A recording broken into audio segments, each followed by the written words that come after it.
Aishwarya back to romance అనే rumours spread అయిన దగ్గర నుండి ఏ దిల్ హై ముష్కిల్ సినిమాకి అమాంతం అనూహ్యమైన క్రేజ్ వచ్చింది. టీజర్లో ఐష్ హాట్గా కనిపించనుందని హింట్ ఇచ్చారు. అయితే రీసెంట్గా రిలీజ్ చేసిన బుల్లయ్య సాంగ్లో ఆ హాట్నెస్ డోస్ ఏ రేంజ్లో ఉంటుందో రివీల్ చేశారు. అసలు ఆ సాంగ్లో ఐష్ని చూసి 40+ ఏజ్ అంటే నమ్మడం కష్టం కాదు, అసాధ్యం. ఇక రణబీర్ కపూర్తో ఆమె పండించిన కెమిస్ట్రీ, ఇచ్చిన టీజింగ్ ఎక్స్ప్రెషన్స్ అయితే ఐశ్వర్య యాక్ట్ చేసిన గత చిత్రాలన్నింటినీ మరిపించే విధంగా ఉన్నాయి. ఇక కార్నర్ సీట్స్లో ఐస్ క్రీమ్ కిసెస్, వైన్ పార్టీలో రొమాంటిక్ టచెస్ని చూస్తుంటే ఏ దిల్ హై ముష్కిల్ విషయంలో మనం విన్నవన్నీ రూమర్స్ కాదు, రియల్ ఫ్యాక్ట్స్ అని కన్వే అవుతుంది. ఒరిజినల్గా సాంగే పీక్స్లో ఉంది. ఇక అది కరణ్ జోహార్ తన మార్క్తో తీసిన రొమాంటిక్ ఫీల్తో అయ్యో బాబోయ్ అనిపిస్తుంది.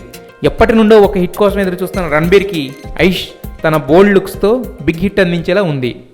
ఇది మనలోని రామాయణం, మన ఊరి రామాయణం, ఇది మనలోని రామాయణం. పోస్టర్ నీదేనా? పెద్ద పార్టీ.